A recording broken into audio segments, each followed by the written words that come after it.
impossible. That is absolutely impossible what he just did. That may be the greatest catch I've ever seen in my life.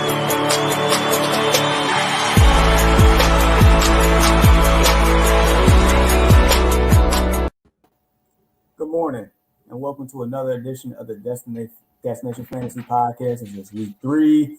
We are definitely underway. It's still September, but we about to get into the meat and potatoes of the season here. But before we begin, here's my brother from another mother, Mr. Deshaun Reed. How you doing this morning? Man, I'm a little sleepy, bro. I'm not gonna lie, but I'm excited for football this week. It's a lot of games, and we got like a lot of headlines to discuss, so I'm ready. Absolutely. And Walter, he'll join us in a few minutes. But I guess we can start with Thursday's game, right? And more so, I'm not even concerned about the score or anything. It's just more so Christian McCaffrey owners, because this man went out with a hamstring injury. I've seen plenty of the replays of the injury. I guess what are your thoughts here, man? Because he's gonna be down for a few weeks. So I mean, we preach it on this show quite often, man, to make sure that you pick up like the handcuffs. Everyone knew that coming into this season, Christian McCaffrey was already coming off of an injury. We still didn't even know how he was going to perform, but up until this point, he looks like the Christian McCaffrey of old. But we already know those injuries, tend to happen, and sometimes when it's an injury like a hammy, like those can be pretty, like lengthy, and like they can keep you out even though you're feeling good. So Chuba Hubbard should be the guy that everyone should have had already snagged, has stowed them away up on the bench if they were able. So hopefully all CMC owners, including myself, yes, I do have CMC in one league. And so yeah, the smart thing would have been to handcuff. You got to handcuff those injury-prone backs, man. Absolutely. Somebody of his magnitude, which, a player that's still getting drafted like number 1 overall in many leagues this year, you have to have the handcuff. That's just what it is, especially in deeper leagues. If it's 12 plus, you got to have the handcuff no matter what. It just makes the most sense to do so. I mean, especially after last year for what, his injury plagued season, played a game, if that. I can't remember per se, but I mean, I drafted him last year in 2 leagues. I was able to escape with 1 championship, but that was just more so being prepared. But nevertheless, the rookie running back that you mentioned, I mean, he's poised for a big workload. I think Royce Freeman, he played a little bit. I mean, he might be a change of pace guy, but it looks like they're more so inclined on the rookie running back there. Oh man! So before we even get to the game, some interesting news happened about 15 minutes ago right now. All right, so Cowboys right tackle La'el Collins was suspended by the NFL after trying to bribe the league drug test collector. Like, bro, like what? Like, what are you doing? What are you doing, man? Like, I don't have the words right now. But look, man, if we could give like Donkey of the Day to someone, I mean, this guy would be and I didn't even have to scroll down to see what team he was on. I already knew he was affiliated with like the Cowboys. With such a dumb move. So if I know we can say ass on here, so I'm saying ass as in like a donkey. So like that's exactly what this guy is. So it's one thing to go ahead and say like, hey, I'm gonna do this if you just go ahead and pass me, but now it already got put out there that you tried to like bribe him, man. So like the joke's on you, bro. Like that was dumb. It was dumb. Exactly. It's like it's a well-known fact that you tried to bribe the guy.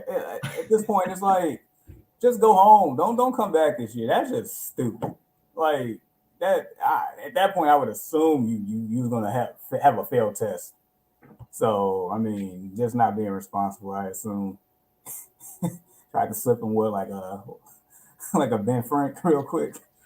Same old Cowboys, man. Oh man.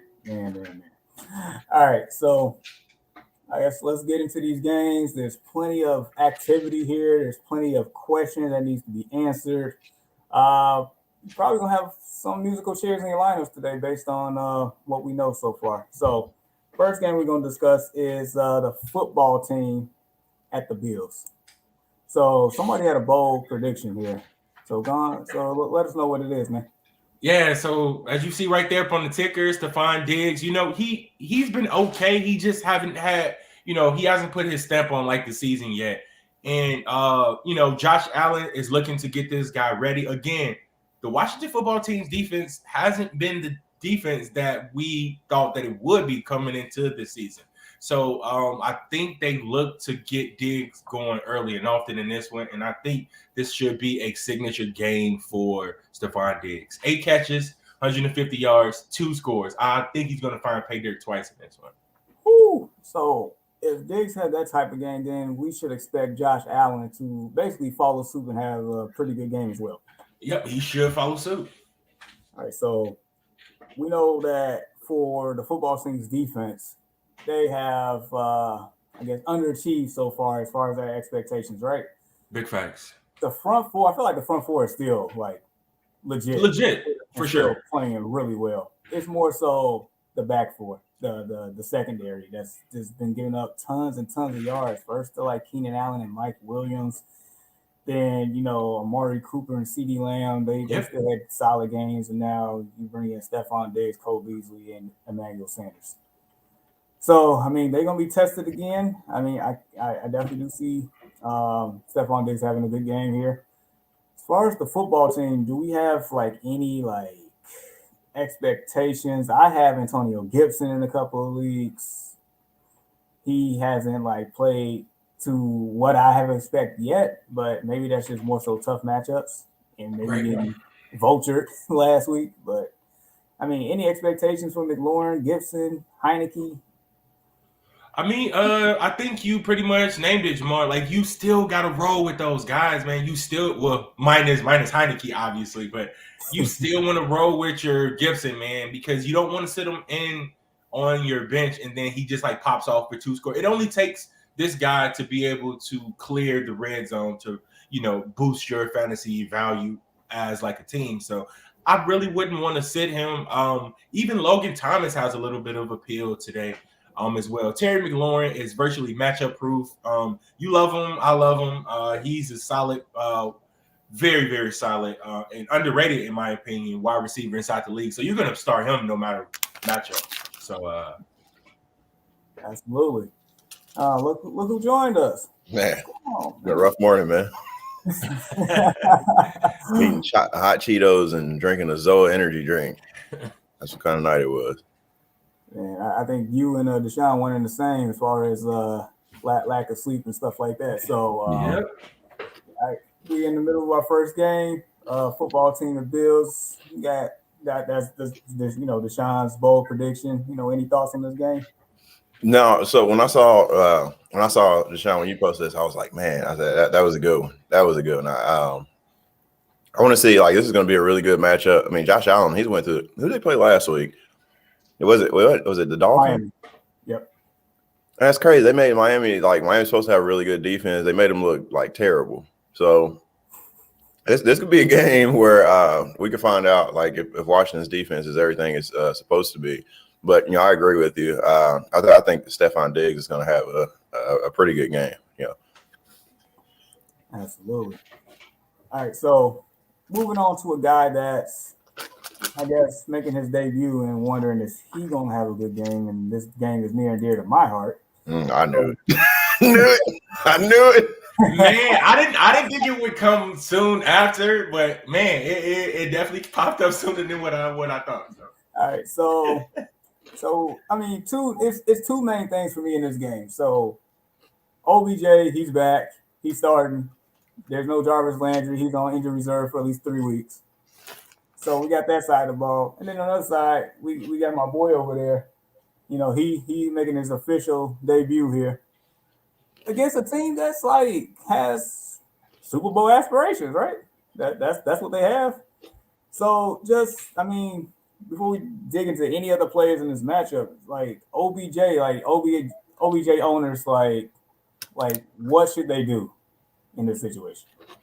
So, I mean, what you want to do is you want to start him, okay? But in the same breath, you want to temper your expectations. So normally I would love to take the wait and see approach. I'm that guy. I want to get one game in, when the player's coming off of like an injury like that, just to see how they would perform. And hopefully you have some players that'll carry you at least for 1 week. But with this one, Jarvis Landry out, I think that opens the door for OBJ's target share to kind of like go up a little bit. And hopefully like Baker looks for him just to get him going, just to see what he's capable of doing. So I would say, yeah, if if you have like, a lack of like options, go ahead and start him, but just go ahead and temper your expectations as well. Sean, you must have took my notes on that one. Yeah, I trust OBJ. He's had a couple of pretty big games with the Browns, and like you said, with Jarvis Landry out, I mean, his target should go up. But coming off an injury, I don't know. And Jamar, just to make you feel good, I got y'all taking this game. Sounds crazy. Maybe that should have been my bold prediction, but I got y'all taking this game. It's just something in there. Let's go. I got you today, bro. I got you. I got you back. I feel you. I appreciate you. Oh man, that made me feel good. I mean, honestly, opportunity is going to be there for OBJ, right? Just like you said, Deshaun. No Jarvis Landry. So I mean, somebody got to catch the balls. You would think, right? I mean, they also have Peoples-Jones and Rashard Higgins. They also got a couple of tight ends and Njoku, Austin, who can't Hooper. And you also got the running backs, right? Yep. You got, I mean, I call them the best duo in the league right now. I think so. So, I mean, I guess it depends on the running game, in my opinion, of how the game flow this game gonna go. So, in order for my Bears to actually have a chance, they're gonna have to like somehow stop Sir Nicholas Chubb and Kareem Hunt. Like, maybe not like all the way stop them, but slow them down. Make it tough for them, make it 3rd and long for them, type deal. So they basically, if the Browns set up the play action, this could be a long day for my team. But speaking of my what's team, your defense looking like? Like, are injuries, like anybody? Well, we got let's see, Mario Edwards. He's come back, edge rusher, from a 2-game suspension. That helps. Eddie Goldman's supposed to play. That definitely helps because we need somebody to stop the run outside of Hakeem Hicks. So, I mean, defense. I think Eddie Jackson is questionable, but I expect him to play. Gibson, I don't think he's playing, so Deion Bush probably gonna start at strong safety there. But other than that, we're practically healthy. That's good for you guys. Yeah, we need all the bodies we can get today. So speaking on my Bears on the offensive side, like we got this dynamic guy starting. I'm excited, but I guess as far as fantasy expectations, like what are we thinking here with him and maybe his counterparts, as in Allen Robinson, David Montgomery, maybe a Cole Kmet side. I don't know. I guess what are your thoughts here against this stout Browns defense? So as good as the Browns, defense is, and it is pretty damn good. And again, it's coming from a Steelers fan. Look, I like Justin Fields. I like him a lot, but he brings that extra element, and utilizing his legs, which, kind of more so opens up things for Montgomery and other guys like Allen Robinson downfield. I'm excited for Allen Robinson. Like, I really am. Like, hopefully he can get this guy going, jumpstart this offense. So I kind of got like high expectations for the rookie, man. And if you want to make a statement against a team on the road like this, you got to do it. Against, you have to do it this week. If you want, management and like coaching to know that you're the guy, go ahead and put your stamp on this one, young bull. So, don't try to do too much because that defense will make you pay, but just go out there and, do your thing. So I have high expectations for this dude, man. I'm sorry. So he's going to have to come up. You're going to have to step up and swing, Jamar, today. I think young fella's going to eat, man. I had looked at something, and I know we keep saying that Cleveland has a really good defense, but the Texans put up 21 on them, and the Chiefs put up 33. Is the defense really that good? I mean, on paper, they look amazing, but that's why I think Justin Fields is going to eat. I mean, because what do you have to go against? Tyrod Taylor? Did Tyrod play? He didn't play the whole game last week. No. I mean, Patrick Mahomes is going to get his, regardless, but is the defense really that good, or – I mean, this is going to be a good measuring stick for him. I mean, for sure. Absolutely. I mean, let's be real about it.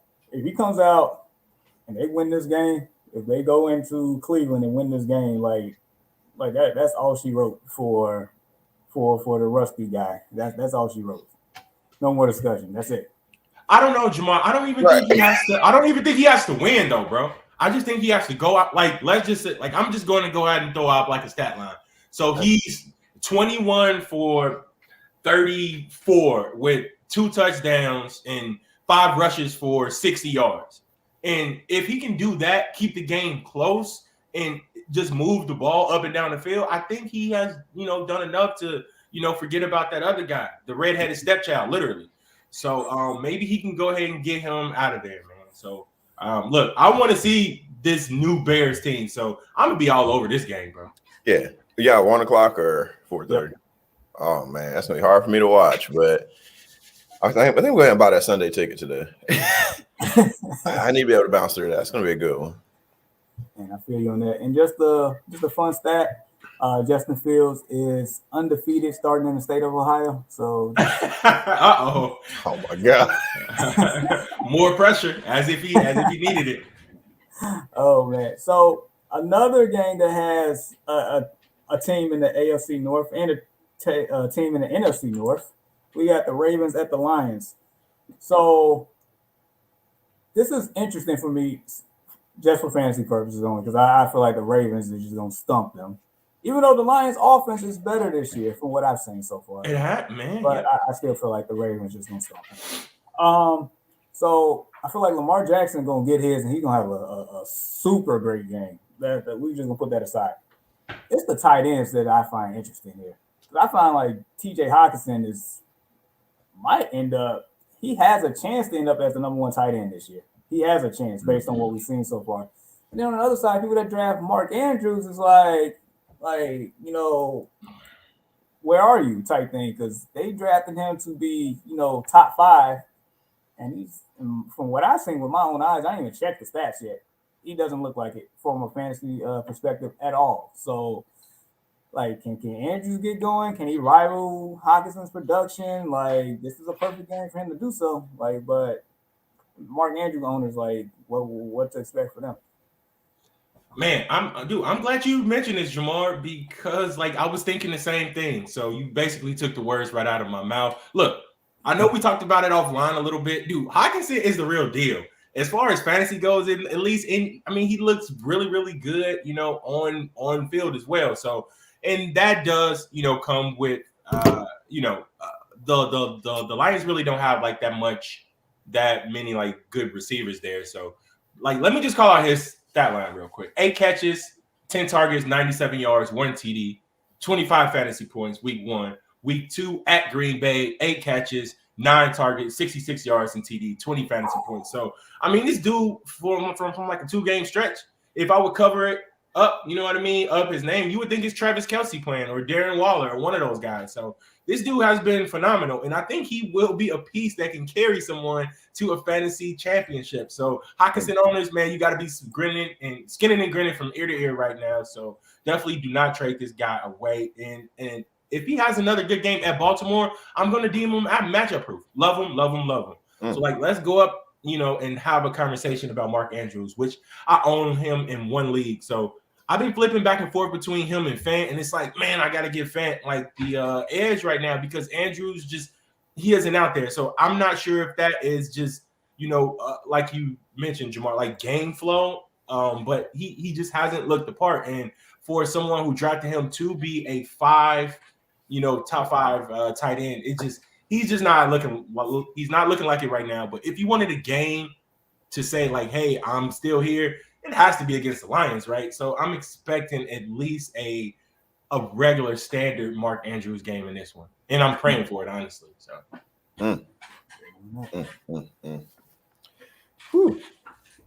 That's a mouthful.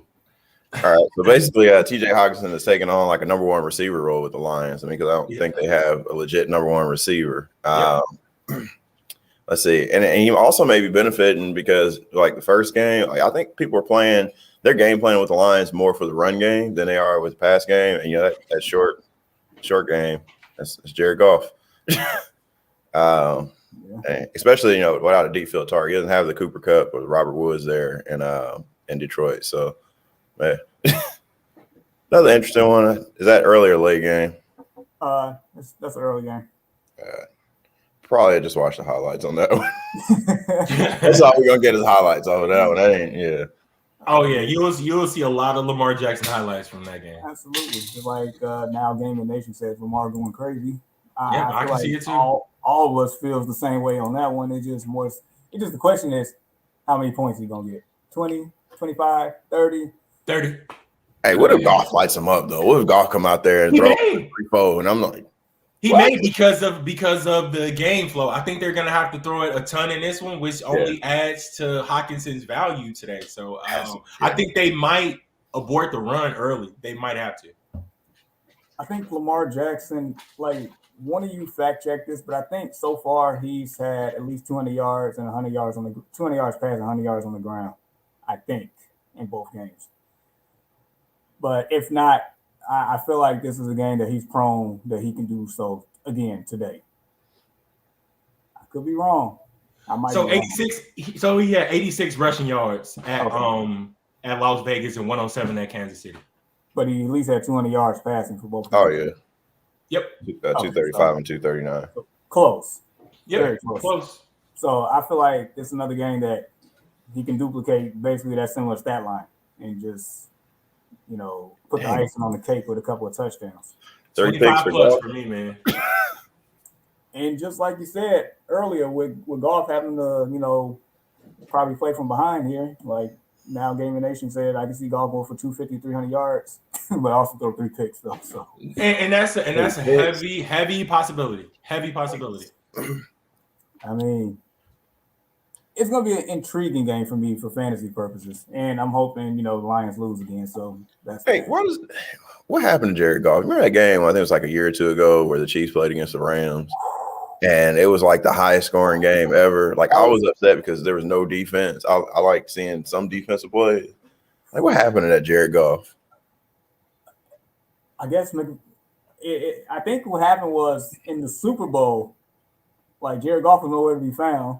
They only scored 3 points against the Patriots. And I think at that point, Sean McVay lost interest in the man. Yep.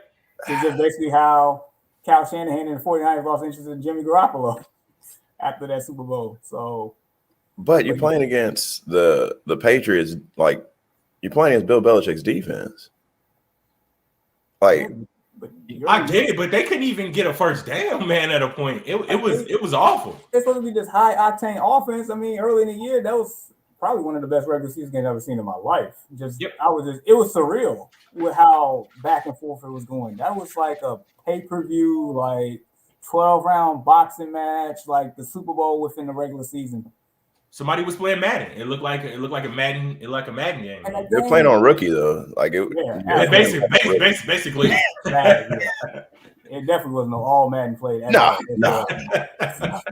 And the funny thing was that game was supposed to be in Mexico, and they couldn't play in Mexico. Oh, because of the field, right? Yeah. Okay. So, I mean, Jared Goff is not that guy apparently, but that's what the Rams think. But we'll see. But I got a game here that's near and dear to your heart down there. So we got Colts at Titans. So Carson Wentz on 2 sprained ankles. He's going to attempt to play today. Yeah, he's going to play. Boy. So here's it. Okay. I don't know if I'm going to defend him or all right. So I was at the game last week. Very, very good game. But our offensive line is not what it has been in the years past. And I don't know if that's because they have to protect a mobile quarterback because Jacoby, he's mobile, but he's like old Cadillac mobile. Like it's running, but yeah. And then Phillip Rivers was a statue. I don't know if that's the issue or what. And another thing, like, I don't think anybody can ever question Carson Wentz's heart. Like I saw him coming off the field and I was like, hey, Carson's done. Like how he like limped off the field and everything. So I want him to succeed. Yeah, and we typically do really good down there in Tennessee. So I look at the glass as half full. I don't know if it's half empty or what, but yeah, we'll see what happens. Let me ask you this real quick. Yeah. Is this the game that Jonathan Taylor is going to be Jonathan Taylor that we know that he can be? I think so, because Tennessee's defense is like it's not really that good. I'm gonna have to look at the stats to see how they did against the last other two teams, but also they started working Marlon Mack in there. I don't know if you guys remember Marlon Mack, but they started working Marlon Mack in there again last week. So I'm expecting for him to have a bigger role as well, and they'll start using Nyheim Hines. They just paid Nyheim Hines. He's like a top 10 paid running back right now. But they just paid Nyheim Hines, and you'll see him involved more in the pass game. If Frank Rice is smart, you're going to use him more in the pass game. And I know he hates this label, but you'll see a little bit more of his gadget material this game. So I'm not going to call it a prediction for the game, but yeah. Man, oh man. And then I guess my last question for you. So Michael Pittman was nowhere to be found week 1. Last week, he was all over the place, and I'm mad I had him on my bench in my 16-teamer. Thankfully, I escaped with a win, but still. Like, I don't know what to expect with Michael Pittman. It's a favorable matchup against Tennessee because, everybody else lit the corners up already. But quarterback play, I don't know if, Carson's going to play the full game and Easton comes. I don't know. No, Easton's not coming in, man. Okay, so mainly – I don't feel comfortable playing Michael Pittman, even though it's a juicy matchup. I don't know. Like, I don't know. Another thing I got to look at is an injury report with that too. And I'm ready to give up on him. Hopefully, I got to see if it's a contract year. But Paris Campbell, I think that's a big X factor as well. If Paris Campbell plays, that takes a little bit of the tension off of Michael Pittman. But even though Paris didn't play last week, yeah, I think Pittman will have a good game. I mean, he's established himself as a number 1 receiver on our team. Like last week, he balled. He pretty much balled out. Was like 123, 128, something like that, 120 something yards, but no tubs. Yeah, and Zach Pascal. I don't know if you guys are familiar with him. Zach Pascal he's been a touchdown hog this year. Yeah, that's it. That's all he gets is tubs. That's it. So he's setting himself up. I think it's a contract year for him, but as a good complimentary receiver, not number 1 or anything, but I think long term he'll be just fine here. All right. So Deshaun, let me ask you this: other side for the other team, Derek Henry with all heart last week ended up winning that game. All heart. Yep. I mean, he looked like he had to reintroduce himself as the best running back in the league. That's what happened. So do we expect Derek Henry to I guess full steam ahead here? Yeah, why not? If it's one back in the league that you can just, he can just pick up the whole team and put it right up on his back and carry them literally into the end zone, it would be that guy. And I know Walt down there looking at me crazy right now, man. But it's Derek Henry. The things that this man does, and in the fashion that he does it, I think he literally strikes fear into those who want to tackle him. Like, I know it's other grown men getting paid millions of dollars to play a game that they love. But it just seems like when he's coming, just get out the way. Do the smart thing, not end up on the highlight reel. I don't want to see none of your coach players, look like what's his name, Josh Norman, or what's the other guy up on Seattle, who he just kind of completely turned all the way around. So he just does people dirty, man. And I can't see him putting his letting his foot off the gas for this game. So. And again, this game will be closer than what many people think. It is a divisional matchup, and the Titans are at home. Like you said, Colts usually go down to Tennessee and play particularly well. So I really don't know who to take in this football game, to be completely honest. That Titans defense is atrocious. I'm just gonna say it. Walter was being nice when he said how their defense is kind of suspect. Nah, it's atrocious. I mean, facts. So lastly, before we leave this segment, before Walter down there gets busts a vein vessel in his head or something.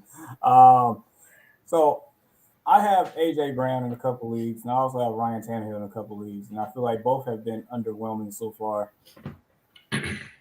Walter, let me ask you this real quick: Is Rhodes playing today? Yes, Rhodes is playing today, but who's he going to guard, Julio or AJ? That's Pick your poison, right? Pick your poison. Right. But But Rock has played okay this season. He's been our best corner, which is not really saying much. But as long as Tyler Lockett's not out there and Cooper Kupp's not out there,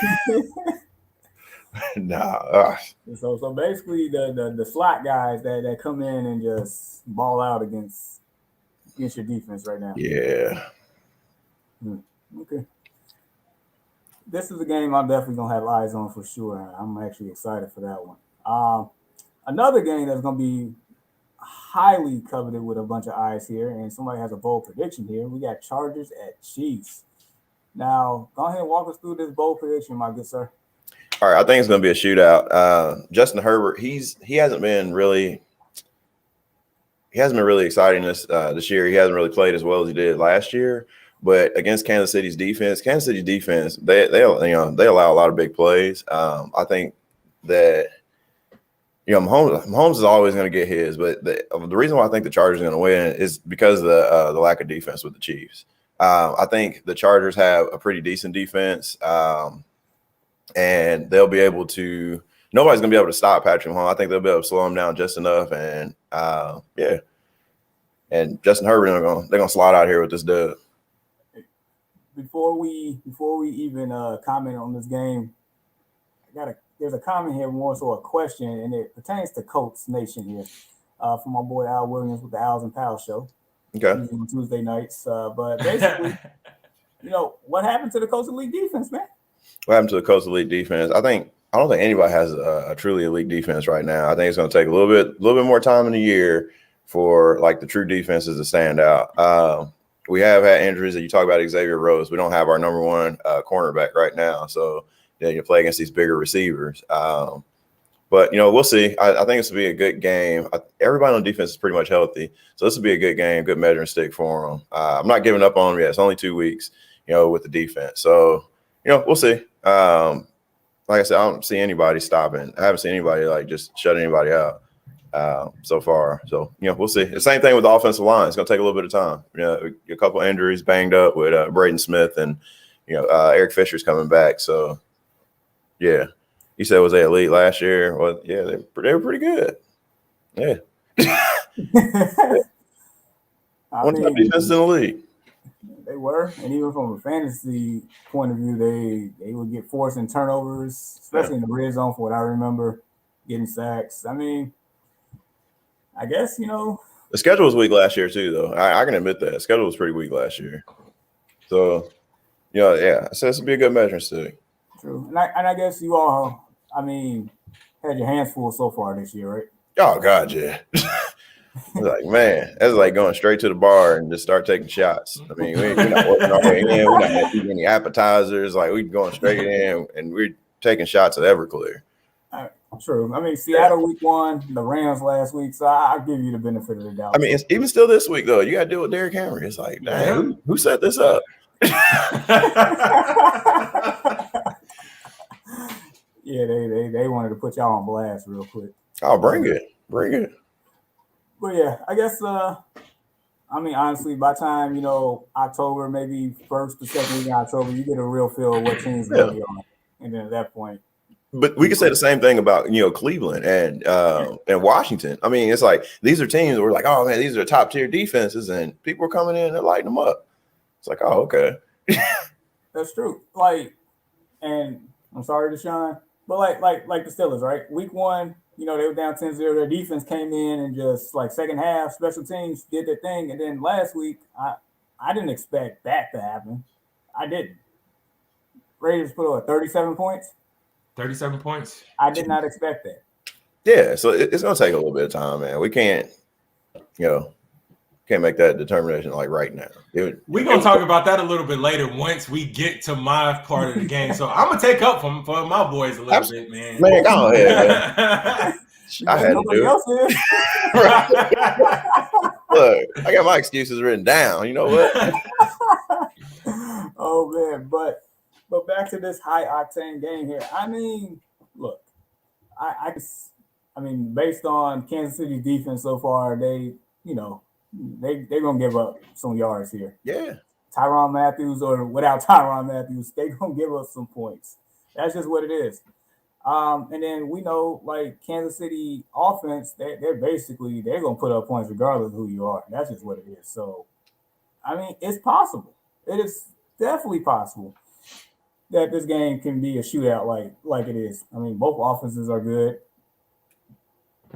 Chargers defense, I feel like it's better than the Chiefs right now. Oh, yeah. But still, they can still get lit up. So, I mean, or basically, I would say we're probably starting everybody in this matchup that's fantasy relevant, right? Yep. Pretty much, yeah. Have to. Is Eckler healthy right now? So, I mean, all right. So, I guess there ain't really too much more to say about this matchup, but I mean, it's pretty self-explanatory, right? All right. Yeah. All right. So, this is a good one here, right here, where I don't know what to expect, and I don't even know who's gonna win this game. Saints at Patriots. So basically, like, which Jameis Winston we will see today, like, 'cause that's probably gonna determine who's probably gonna win this game, right? Yeah, I heard the crab legs up there are pretty good though. So in New England, yep. Some of the best you'll ever have. right.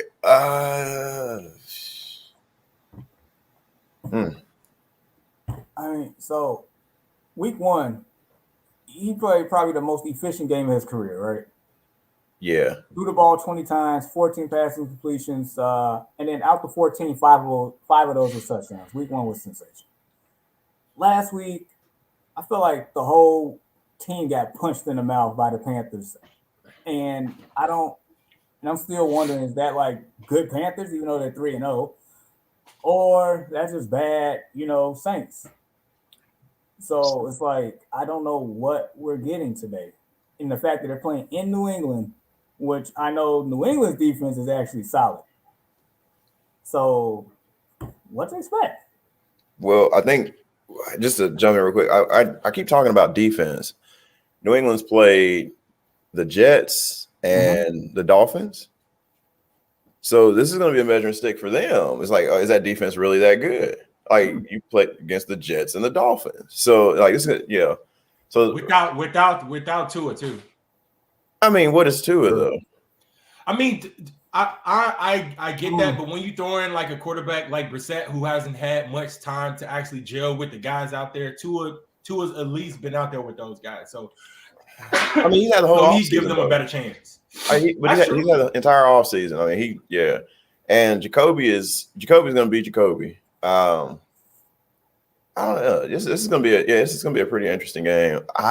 This is going to be a good measuring stick for both, like with Jameis and the Patriots defense. It's like, are they really that legit, or have they had weak competition? So, all right. So let's break it down here. So Alvin Kamara, like, what are we expecting here? I don't know. So he gives you what? I think like an 18-point effort. Speaking fantasy wise right now. Right. And then he gives you like a 6-point effort. Like last week, like you said, Jamar, like the team just got punched in the mouth as like a whole. The only thing that scares me about this Saints team is just that offense. The defense is going to be, solid one week, and then they're going to be middle of the pack the next. So I kind of expect that trend to continue as the season goes on. But what will this offense look like? Who are their playmakers on offense besides Kamara?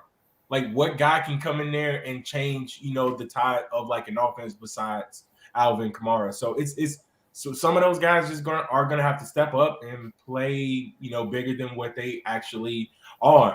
Jameis Winston has been okay, like you said. One week, you're looking like Tom Brady. The next week, you're looking like Jared Goff. So I really don't know what to expect right now. And again, it's only been 2 games, 17-game season. A lot of football still left, but I would like to see them, have that offense take. They don't have an identity right now. Like, they don't know whether they want to feed, Kamara. They don't know whether they want to air it out with Jameis. They need some sort of identity, and they need to stick to it. When's Michael Thomas coming back? I think he'll be out from 6 to 8 weeks this year. So I mean, they just can't, be sitting at the door waiting for Michael Thomas to come in. Yeah. So it's like, got Callaway, who looked good in the preseason. I don't think he's done too much so far. And you got what's the name? Juwan Johnson, who had a bunch of red zone targets the first week and scored and looked so much last week. It's like, and you basically took the words out of my mouth. Like after Kamara, like who steps up? Does anybody step up? Does anybody make plays? Does anybody want to play in the NFL? Because basically, I feel like they're playing for roster spots at this point. Like you're playing a career right now. Like you have, the opportunity to make something of yourselves, right?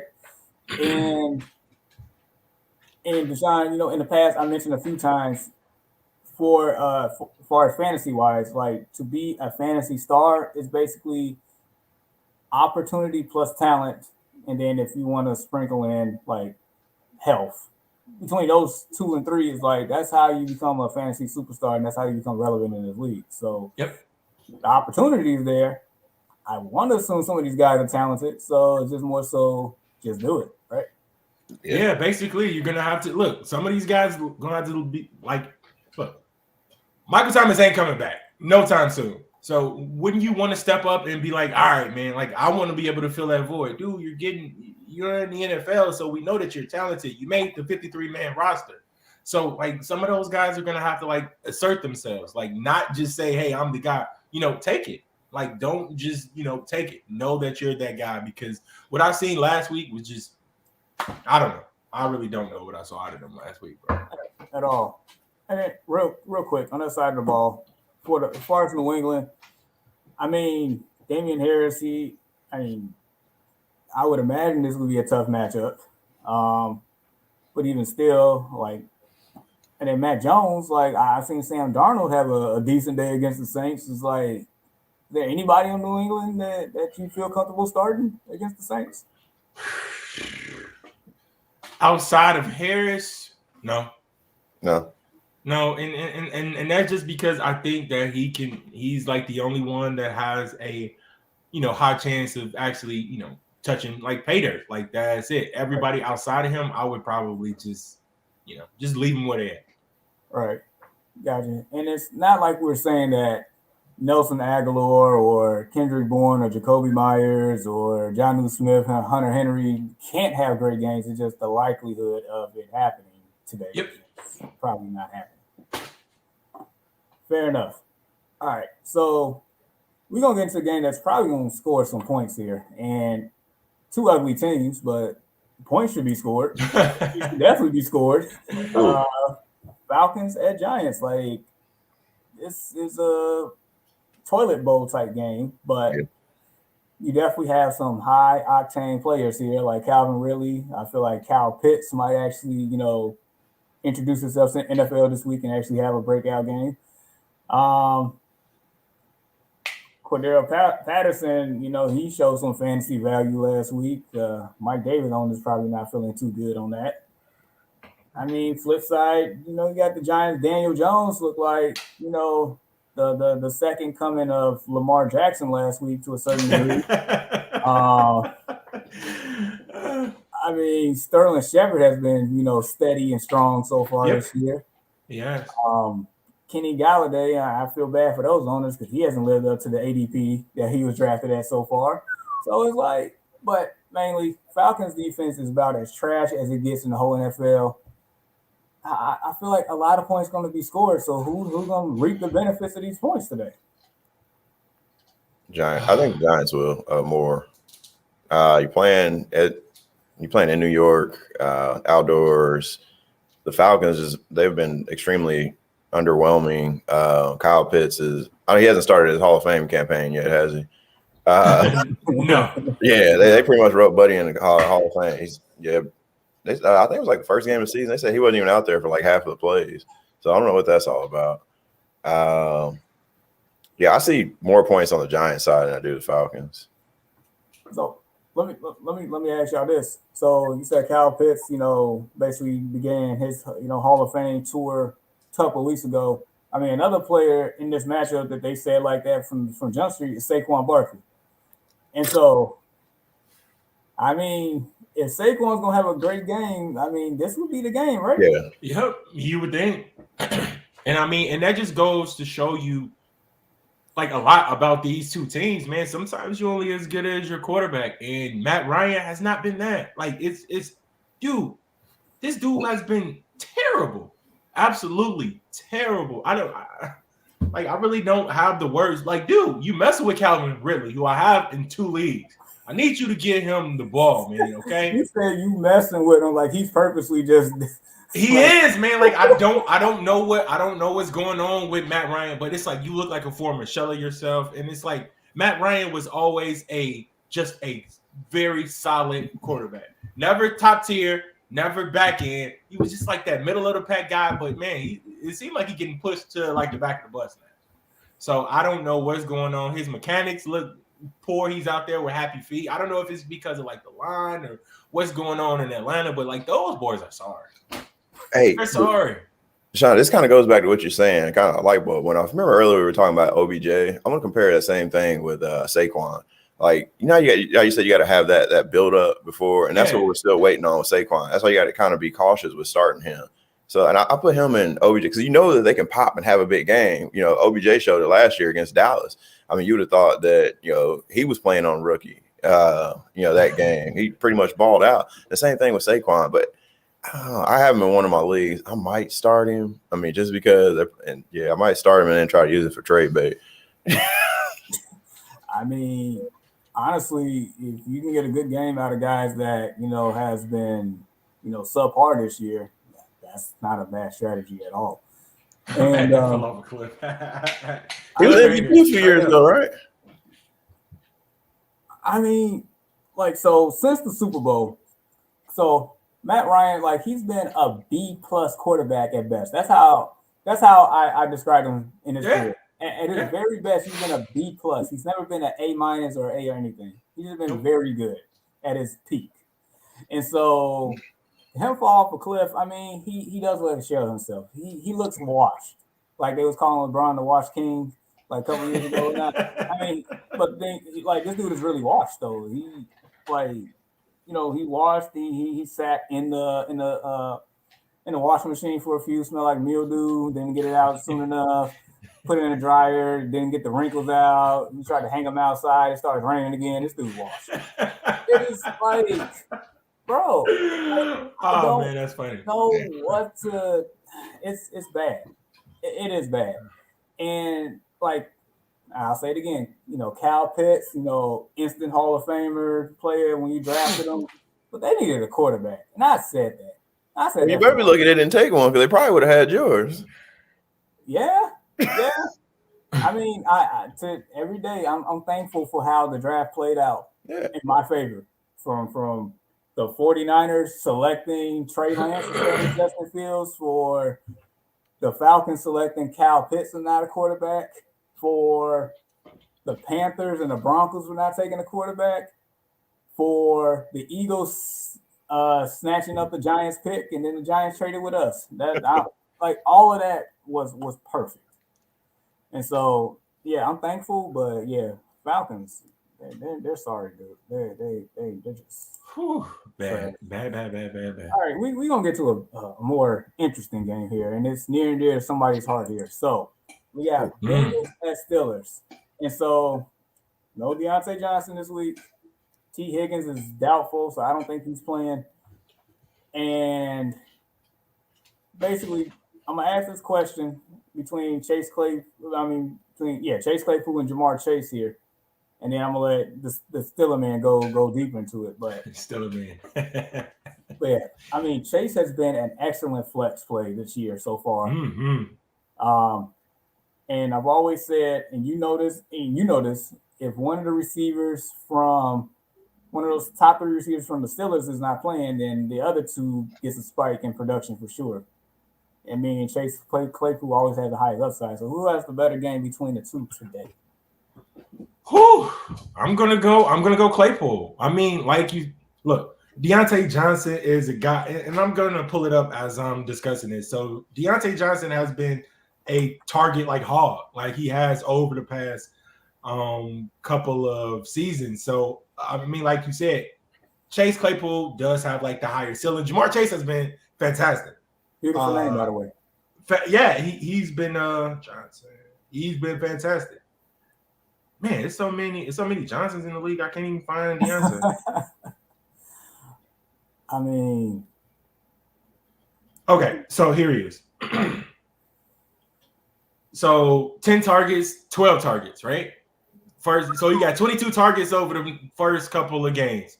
Week 1, 10 targets, only 5 catches, 36 yards, and a touchdown. 14 fantasy points against Las Vegas.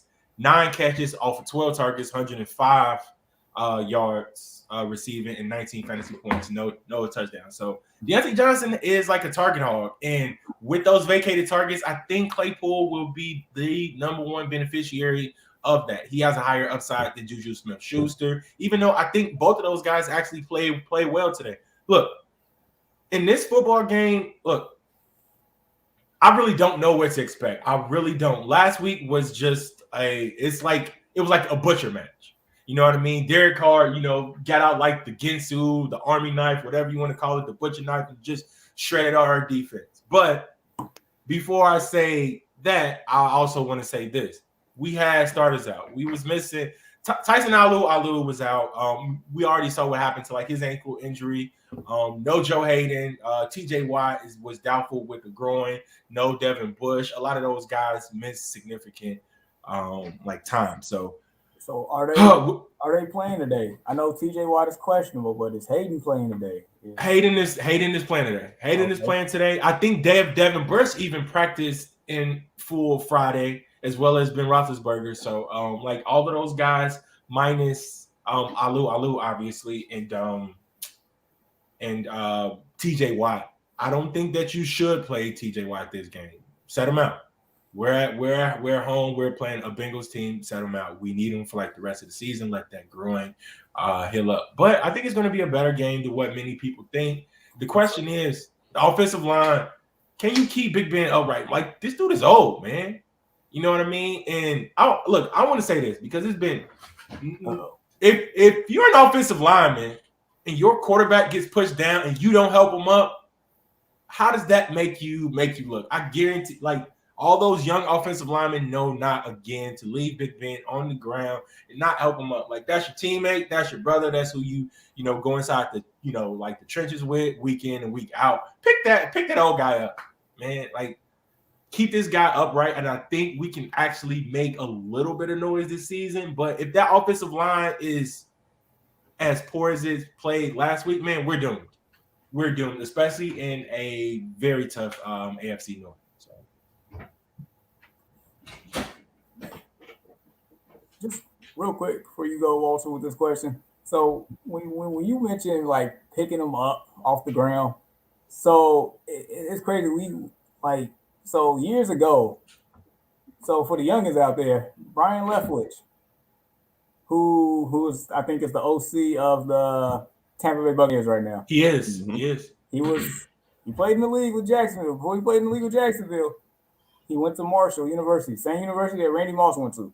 But anyway, I just remember one game in particular, they kept showing it to where he was on a banged up ankle, and they were doing a game-winning drive or something, and he couldn't get up. His offensive linemen, 2 of them, picked him up and carried him yards down the field so he can get under center again. So we go from that moment to youngins not picking up their quarterback now. Man, it's just a sad thing to see. Is even if it's good sportsmanship, or you even see some guys from the opposite team even picking a guy like that up, but to have a member of your own team not help you out. I mean, it kind of sucks. It really does.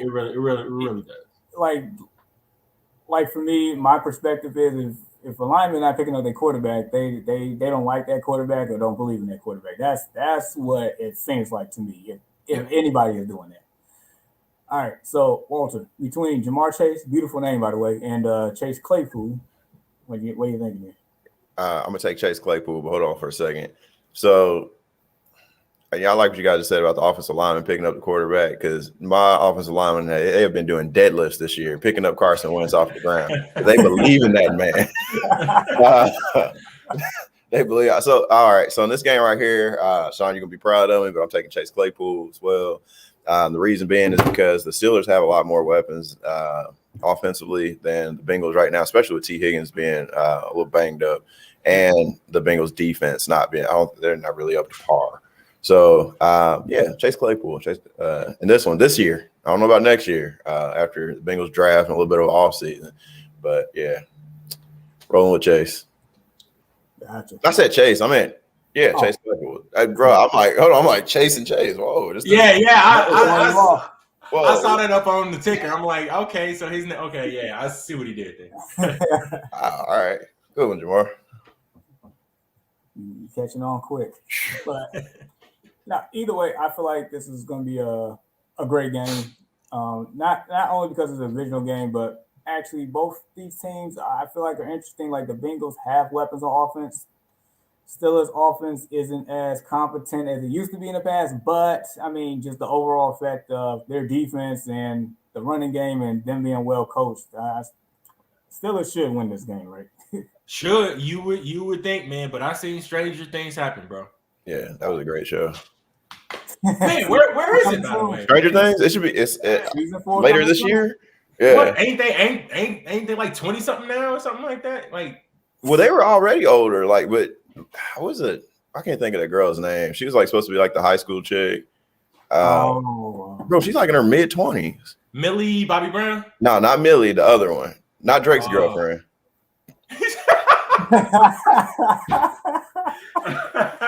What Nelly say? Ground him out of high school straight into the pros. Hey, my man Drake took that to heart. You wild for that one, bro. My bad. I didn't mean to say that. Oh man. Champagne Poppy, my bad, bro. Don't cancel me. Let's go to the next game. All right, so Cardinals and Jags. I think the only thing of interest to note here, because I feel like you definitely starting Kyler Murray and anybody fancy relevant here. Deandre Hopkins, like he's been like for the past like 3 or 4 years, he's always been like, questionable, a game time decision. He ends up playing and still balls out. Yeah. This here, like this is the actual quote. Will attempt to play through the injury today. That I'm not saying that's a red flag, but you definitely have a caution flag in the air, very high, very high. So, I mean, like, what do you think? Like, what do you do here? Like, are you still playing DeAndre Hopkins? Absolutely. Against the Jags defense, absolutely. He's playing hooky right now, or playing chicken, like he's trying to throw you off on this one. This is old division too. He's used to eating against the Jags. He's gonna play and he's gonna eat against the Jags today. I'm gonna start him. I'm not gonna attempt to put him in my starting lineup. I'm going to put him in my starting lineup. Ooh, I'm not, And quietly, I don't care what anybody said. DeAndre Hopkins, like for the past 2 or 3 years, and it's going to hurt me to say this as a Colts fan, he's been the best receiver in the league that nobody talks about. People will talk about Michael Thomas, they talk about OBJ, they talk about all these other receivers, but being consistent, like there's no other receiver that's a dog like DeAndre Hopkins. He will go out there and ball out, and it's like nobody talks about it. Well said, man.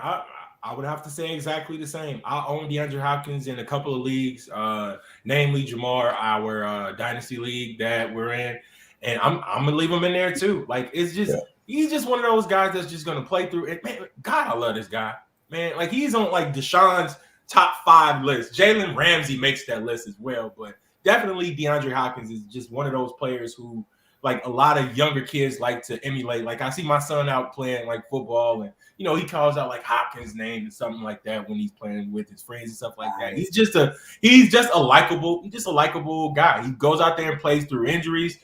And the good thing about that is even up on a limited snap count, like DeAndre Hopkins needs 1 drive to give you fantasy production. Just 1 drive. He'll have 3 catches for 70 yards and a touchdown, and your day is made right there. So my next question is, and I was asked now Gaming Nation actually took the word out of my mouth because this guy has come onto the scene. So are we starting Rondale Moore? Because I mean, that man looks sensational. Purdue grad, by the way. Yes, sir. He balled out last week. He really did. And even if DeAndre Hopkins is 50%, or if he plays like how many snaps, if it's really that bad type deal. So anyway, what I'm getting at is there should be more opportunities for a Rondale Moore or Christian Kirk or somebody of that caliber. So, I mean, you have Rondale Moore because I think you do, Walter, right? Yes, I think I got him in every single one of my leagues. Everybody was sleeping. I play in 3 leagues, snatched him up. Are you starting him? Yes. Yes. With Deshaun. I'll pick my poison on that one. The Cardinals have a plethora of receivers. You got, like, you mentioned 3 receivers. You didn't mention AJ Green. Like, you didn't even, like, he could go off as well at any moment. Like, that's crazy. And I know Fitz is not on the team. He's not officially retired, but I feel like they still got him just waiting in the wings. Oh, like, yeah. They He's sitting there with his suit and tie on. He about to come out like Superman. And be the 5th wide receiver for that team. Like, that's crazy. Yeah, man. Moore looked spectacular. Like, I mean, he looked every bit of spectacular. And I think he has some flex appeal today, and he can give you upside for more with the the questionable mark on DeAndre Hopkins. Look, last week, 7 catches on 8 targets, 114 yards and a TD, 24 fantasy points. That is spectacular. So, like, this young guy is making a name for himself. So, shout out to the Purdue guy getting some love right there. Absolutely. So, yeah, if you have Rondale Moore in your league, he is definitely worth a flex consideration without a doubt today. Jack's side, I mean, Trevor might be a sneaky pick for like DFS because he'll have plenty of opportunities to throw the ball. Marvin Jones Jr. has been consistent this year. I love that guy, man. Love him. He's always been like an underrated receiver. He's always been the one that's been in the shadows as well. From his days in Cincinnati to Detroit, now in Jacksonville. I mean, he just makes plays. That's what he does. All right. So this game here, like I'm only intrigued with the Jets in this game just for the fact that Jamison Crowder is doubtful. I don't think he's playing. Tevin Coleman is out. So you might actually see some Elijah Moore and Michael Carter might actually have the training wheels taken off today. That's the only thing bad part about it. They're playing in Mile High now. So yep. Woo. I mean, Teddy should continue to do great things. We did have a Cortland Sutton sighting last week. We did. If I'm not mistaken, I think at least 7 catches, 100-some yards. I didn't expect that explosion. I just wanted him to show his face. He showed out. The only thing he didn't do was score a touchdown, but it's like, do we expect, Sutton to do his thing? Basically, do we expect all pass catchers in this game for the Broncos to actually be relevant today? Wow, I didn't even see that, Jamar. So I just checked it. 9 catches, 12 targets, 159 yards, 24 fantasy points. So that's pretty dang good. If he can keep that going up against the Jets team before he gets that Baltimore and Pittsburgh defense in back-to-back weeks, that should be what he needs to get going. Hey, real quick, before we continue, we do have a lineup question here from Now Gaming Nation. Rondale or Pittman Jr.? That's the dilemma. I'm going to let the coach answer this one. Yep, I was just going to say the same. I'm going to say Rondale. I'm going to say Rondale. I'll take Rondale just because the Jags defense is so bad. I love Michael Pittman, and something just popped in my head a few minutes ago. We talked about Jalen Ramsey being an elite corner. Michael Pittman 8 against him. Just throwing it out there. Not that big a deal, though. Not that big a deal. I mean, he's talking about shutting corners. I mean, shutting everybody's favorite wide receiver now. You didn't shut Michael Pittman down. Sorry, little guy. I think that's because he's nobody's favorite receiper. So he only said Michael Pittman. Yeah, but he's our number 1 receiver. I mean, that's true. Yeah. Basically, anybody outside of Interstate 465, that's not their favorite receiver. I mean, I'm pretty sure he got some people that love him. I mean, I don't know, but let me ask you this, man. Hey, if I walk in, I always use my sons and them as my son's 12. So as far as a household name, I'm quite sure he knows them because he knows football. But if I walk with a group of kids and I mention, hey, you guys know Michael Pittman Jr., and they look at me crazy, who the heck is this old guy talking about? You know what I mean? Do you think that's what I'll get from them? You think they'll know who Michael Pittman Jr. is? It's kind of like hold on. So Jamar, this gonna hit to the heart. It's kind of like you're gonna ask them, do they know Allen Robinson? Like outside of Chicago. That's true. But it's true though. That's different though. But it's so underrated. Allen Robinson is a baller. I'm not disrespecting him, but I'm not disrespecting. But you're right, bro. Outside of Chicago, like nobody knows. It may be some people in Jacksonville. You feel me? Like I'm not even trying to be like that. He's that dude. Like I would love to have him on my team. You know what? I'll give you that, and that's just more so to the lack of our Bears team to begin with. It goes back to what I was saying about DeAndre Hopkins. It's like I'm going to put him in that same, but it's like nobody appreciates DeAndre Hopkins and how great he was for years. Like, and you got these great receivers. I mean, I'm sorry. You're right. No, saying Pittman's there yet, but that's what he is. Like he's a really good receiver that may not know. Bro. Yeah. We got another one. Chase Claypool. Oh, go ahead, Deshaun Doe. But I gave you my 2 cents. So with the vacated targets from Deontay Johnson being now Chase Claypool, but on the flip side, Marvin Jones Jr. has scored a touchdown in both games that he has played this season. So Marvin Jones Jr. actually holds some fantasy value, but just for this 1 week, I'm going Chase Claypool just because Deontay is out. All right, appreciate the question. Unidentified Facebook user, we appreciate you. Coming as a covert fan, like. Oh man, but really quick before we get back to this, no, your point is valid. It's like the guys that underrated, under the radar, that we know the football heads know that they are top tier players. Just because they don't do anything flashy or don't play on high-powered teams, maybe DeAndre Hopkins might get his flowers like for real this year. Yeah. Based on how they're playing, but just in general, I agree with you on that.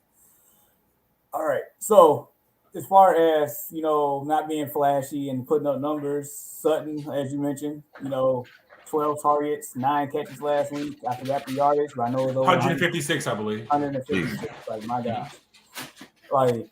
I'm not asking him to repeat the same performance, but he has a chance to. Yeah. I mean, is he a top 10 flex play this week? Top 10 flex play? Absolutely. And I even think that he can even give you top of the line wide receiver 2 production just because of the matchup is that good. Look, if you're going to play him this week, and like I mentioned, he has Baltimore and then Pittsburgh. So I think he has some tremendous value this week. 156, man. Pretty good. And then I guess the only other question is with this game is the running back situation. Like, so Javonte Williams. We want Javonte Williams. I want him. You want him? I want him, man. Let that young guy eat. He showed like flashes, you know what I mean? He had like a nice little 15-yard run or something like that. It's just it's kind of difficult to maintain a high level of production when you're rotated in and out. It's like you can't get like the feel for it.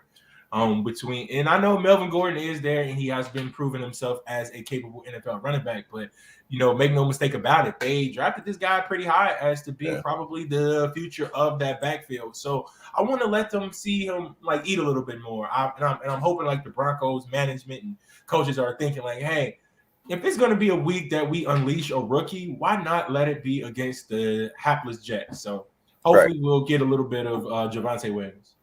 I'm taking anybody wearing a Broncos uniform in this game. If John Elway wants to come out the booth and do his thing, I'm taking John Elway too.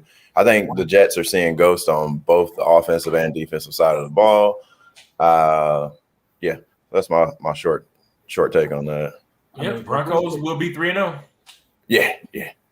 And if we get to the point where you're saying they're seeing ghosts, ghosts. It's so close to Halloween. Yeah, the Jets are grooming somebody's next quarterback. They're just like with Sam Darnold. Even though it's kind of going back to the Panthers, I don't think the Panthers' success has been really based off of just Sam Darnold. Sam Darnold has played really good. He got off underneath that Adam Gase umbrella, which you've seen him do it, and you also seen Ryan Tannehill come out and ball out after getting off from under Adam Gase. So we'll see with Zach Wilson, but. Yeah. it's crazy because now that you're right, and it reminds me that Adam Gase was probably like this age is Jeff Fisher, the quarterback. Woo! Man, that's accurate. You know, like the little dart emoji with like the dartboard and like the dart. Yep. Like, go ahead and throw like 10 of those out there. Because we're being real here, right? Because let's see, Vince Young, that went down the toilet. I think Nick Foles and Jared Goff was looking like real suspect in with the Rams until Sean McVay got there. Then all of a sudden, I'm just throwing that out there. Hold on. Before we jump off the Broncos, I gotta hit my brother with this because like he's a Broncos fan. He likes to talk a lot. As we know, shout out to my brother Nate and Corey too. If any of you guys just catch wind of this, look, yeah, you will be 3-0. Congrats. So I'm gonna go ahead and give you a clap right now. But we gotta look at the three teams that you guys have played against: the Giants, Jacksonville, and the Jets. So when you play Baltimore, Pitt, Las Vegas, and Cleveland during this stretch, we're going to really see what you guys are made out of. So I just had to just go ahead and throw that out there. So enjoy this 3-0 victory while it lasts. It may be broken over the next couple weeks. So what you're saying is they have a really good chance of being 3-4. I'm not saying that. I'm just saying the level of competition that they have faced thus far in this, this season or will be facing because they haven't played the Jets yet. Over the past 3 weeks has been, it's been soft. It's been really, really soft, but it definitely toughens up over the next four weeks. So we'll see what they make. And they got Washington and Dallas right after. So Baltimore, Pittsburgh, Las Vegas, Cleveland, Washington, and Dallas. 5-game stretch. That's tough. That's tough. Oof. Hey, I give them this. They winning the games they're supposed to win, so that's a start. Yep. All right. So this next one here is actually very intriguing, like seriously. So I've always said that outside of Denver, because that's the third spot, visiting teams going to certain locations is a trap game. Denver is one, Miami is one, and Vegas is one. Those three teams play a lot better at home than most. And so this here, my first question is, like, is Derek Carr for real? Is he for real? Because he's leading the league in passing yards. I think he has like 837 passing yards right now. Is he gonna dice up, get the machetes out, the butcher knife like he did the Steelers last week, and do the same thing to the Dolphins here? Is that what we're expecting today? I'm gonna say yeah, but probably not to the degree as he went last week. Like, let's face it, they got a really good 1-2 punch between him and Waller, and like some what's the speedy guy? He finally showed up. Henry Ruggs. Right. So yeah, he finally showed up. It's how many of those extra guys are going to come in and make this team better? We know what Carr is going to give you. We know what Waller is going to give you. When you sprinkle in a little bit of Ruggs and then you sprinkle in a little bit of Hunter Renfrow, this can be a really good offense going forward. So yes, I am believing the hype in Derek Carr this year, but we can never beat the Raiders, man. I'm sorry. I just had to go ahead and get that off my chest. Even when Derek Carr wasn't there, we just never could beat them. It's just one of those teams. So even when Jamarcus Russell was there? No. We definitely created them then. But that's how I feel about you guys. Well, with the Steelers, the Colts can never beat the Steelers. Like, I'm going back to I became a fan of of just football in general back in the 90s when we had Jim Harbaugh, the never come back kid. And it was a play, and I've watched it recently. As a kid, I was like, "Oh, it was a catch! It was a catch! It was a catch!" I think it was AFC Championship, or it was to go to the AFC Championship game. We were playing against you guys here in Indianapolis.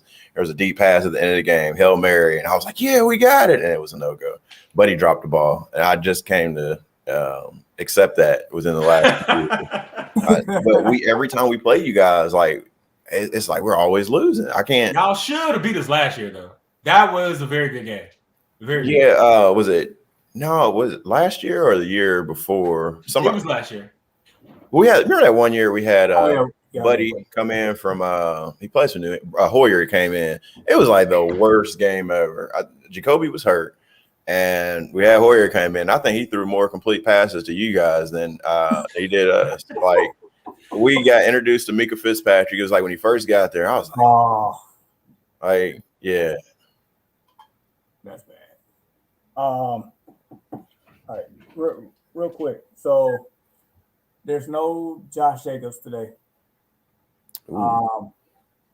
Kenyan Drake is going against his first former team. First former. Journeyman, huh? Right. In a sense. I think Drake has a pretty good game today. I really do. Is that a bold prediction I'm smelling, Jamar? Nah, but I mean, so. Nice backpedal. Nice backpedal.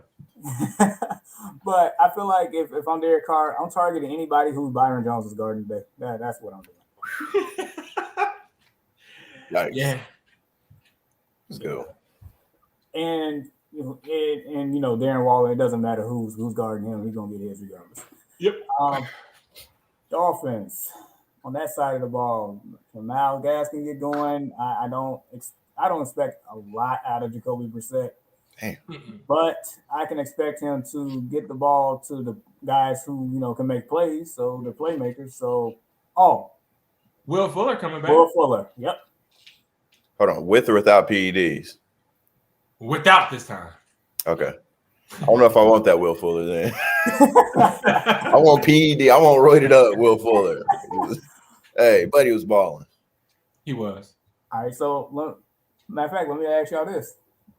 More likely to I guess blow the top off the defense today, Will Fuller or Henry Ruggs? Will Fuller. You know what? You say you don't expect anything from Jacoby. I don't know. Yeah, I'm going Fuller. I think Jacoby might have. Who's that kid they drafted from Alabama? What's his name again? The Tua guy or No, not the guy that's always. Waddle. Wow, Jalen Waddle. He's explosive too. Yeah, that's why I'm like Jacoby might. I don't think he's ever had a receiving core like this. I know our receiving core wasn't like this. It could have been, but not Michael Pittman. Fucking what's Buddy's name? I already gave up on him. Paris Campbell's like always hurt. He's never had two explosive guys like this. So, and Jacoby can air the ball out. He can, but he just doesn't. He didn't hear. Huh. I'm actually watched that game now. Thanks, guys. It is interesting. I think the Raiders are -4. The spread is 4 on this one. That is interesting. I know they played last year, and the Dolphins was the one that actually eliminated the Raiders from playoff contention. So yeah, I think the Raiders gonna actually come out with they probably punch them in the mouth, and that'd be 2 weeks in a row the Dolphins get punched in the mouth. So all right, we got a blockbuster game here. And I got a bold prediction in this one. All right, so I have Chris Godwin will finish a top 5 wide receiver this week. And so I'm saying that for a couple of reasons. One, no Antonio Brown. So, a few more targets might go his way. 2, last time I checked, Mike Evans has trouble with Jalen Ramsey. 3, I mean, Tom Brady has to throw the ball to somebody. Outside of Gronk right now, I think it's Chris Godwin. I really do. I don't know who the other corner is. Honestly, personally, it's irrelevant to me because that person's going to eat, and that looks to be Chris Godwin today. So I really believe Chris Godwin's going to have a great game. I mean, Gronk had week 1. Mike Evans had last week. I think it's Godwin today. Well, not Mike Evans. I mean Antonio Brown week 1.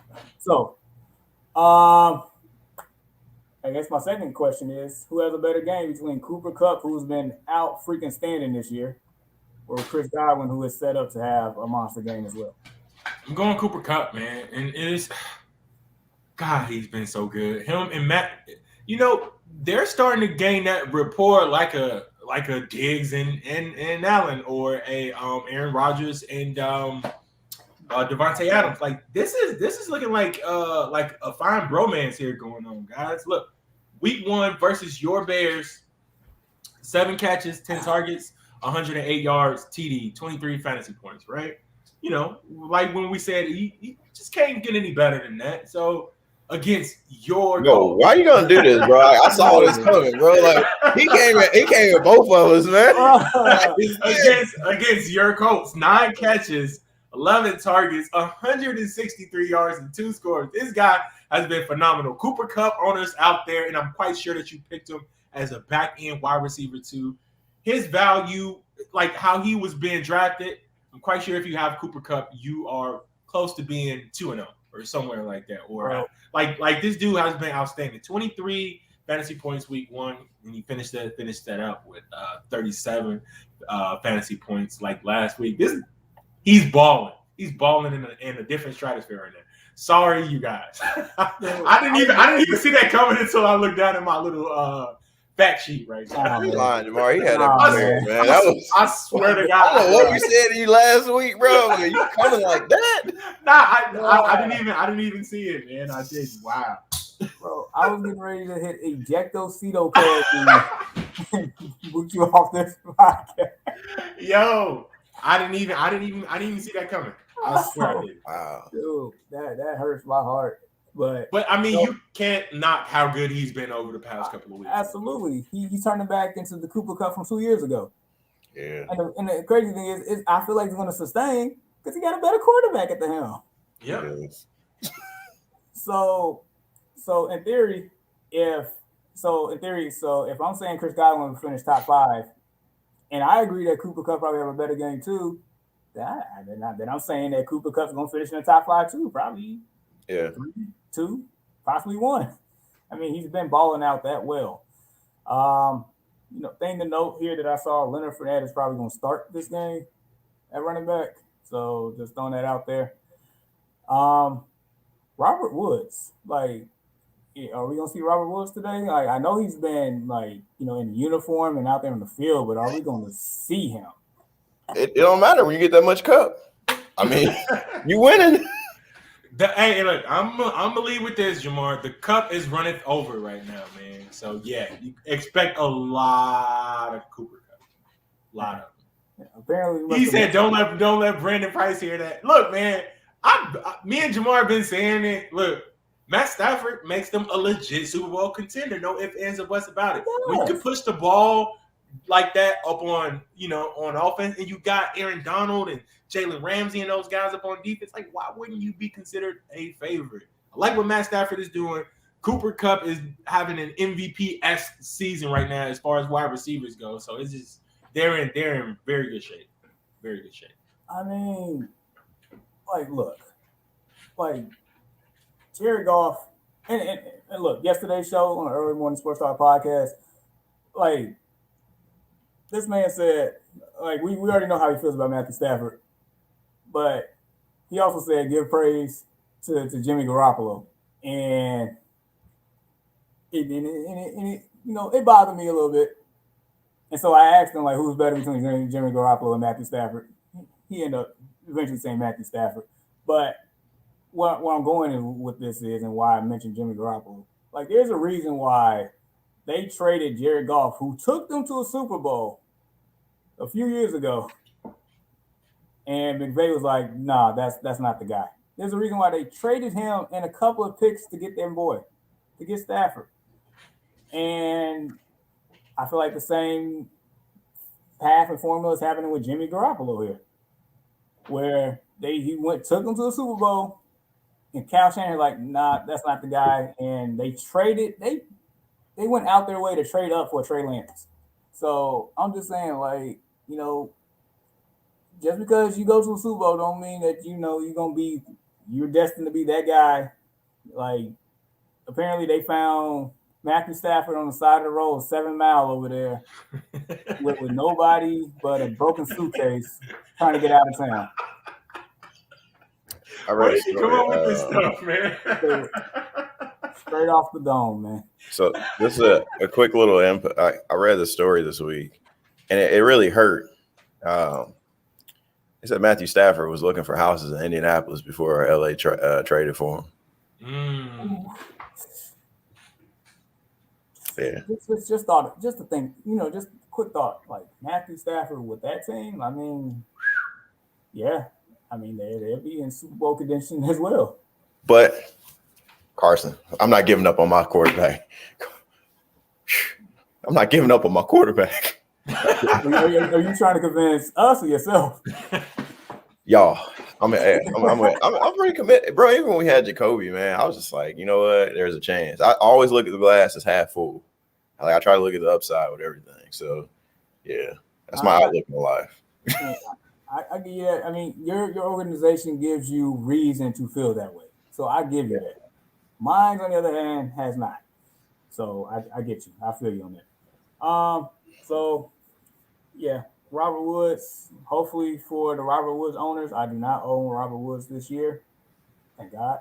But for those owners, I'm hoping that Matthew Stafford can really at least target you about 7 times. At least you catch at least 5 of those. Maybe one go for a touchdown. Maybe do an end around here. I feel like it's gonna be a high scoring affair. Tom Brady's gonna get his. But the Bucs secondary is suspect right now as well. So you can put up points. Even Atlanta was putting up points against the Bucs last week for the most part. So that should tell you something. So I'm actually looking forward to the game. I think that's the main game of the late afternoon. So who wins this game though? I got the Rams winning. Ooh, same. Same. I didn't expect that, but you get on FanDuel now. I got 3 stamps of approval. All right, we got a interesting game here. So Seahawks at Vikings. So Dalvin Cook unlikely to play. So I'm a Dalvin Cook owner in one league. Deshaun has been on record for saying multiple times that Dalvin Cook is the best running back in the league. Deshaun also has been prepared for situations like this and has the handcuff. Alexander Madison. So Madison has, in the past, been almost a seamless fit and just comes right in and just does work. Maybe not the exact production of Dalvin Cook, but he's been serviceable. He is definitely a flex option by far and probably an RB2 today for sure. But this might be actually more pass heavy. Yep. Seahawks pass defense has been trash. Jamal Adams or no Jamal Adams, their defense is trash against the pass. The Vikings, anybody can pass against them. Patrick Peterson, no Patrick Peterson. KJ Osborne, I mentioned that name a couple of times now, and he's starting to look a little relevant. It's basically starting to turn into a 3 wide receiver fantasy relevant situation in Minnesota there. So my question is, as far as on the Viking side, do all 3 wide receivers produce today and be relevant? Yep. Because you're playing against the Seahawks' poor secondary. So all of those guys have a shot. Look, even Alexander Madison should be just fine for Dalvin Cook owners. I've done my Dalvin Cook homework. It seemed like he missed at least a minimum of 2 games a season. Alexander Madison is always a particularly well handcuffed for a Dalvin Cook because we know he tends to get injured with his style of running. So the smart thing would have been to do is to handcuff him like I did in every league that I have Dalvin Cook, which is probably 3. So I'm starting Madison as my RB2 today. I'll blame you there. I guess on the Seattle side, we starting everybody comfortably today, right? Yep. Yep. Oh, yeah. Everybody, both sides, fire them up, man. It should be a pretty good game, man. And look, I want to say this about Kirk Cousins. Your boy Mr. Empty Calories hasn't been looking so empty as of late. He's been playing okay. No. No, he's still empty calories. I get it. His efficiency is probably looking better, but what's their record? True. Okay. I see where you're going with this, Jamar. Absolutely. And the most Minnesota Vikings thing happened to them last week. Come down the field, position themselves up for a game-winning field goal. Yeah. So, Kirk Cousins, for what it's worth, from the eye test, he looks comfortable. He looks better. But I'm just speaking from a fantasy perspective here, man, because it's like I can care less about what he's doing. I know that's a little bit near and dear to your heart, how he's performing out there. Me, I can care less. I do have him as my QB3 in our dual quarterback league, and he has 351 yards, 2 TDs, no interceptions or fumbles, which he is notorious for. Yeah. Week 1, 22 fantasy points, and 244 yards, 3 TDs last week. No interceptions, no turnovers to the tune of 24 fantasy points. So that's pretty good over a 2-game stretch. That's probably the best 2-game stretch of his career.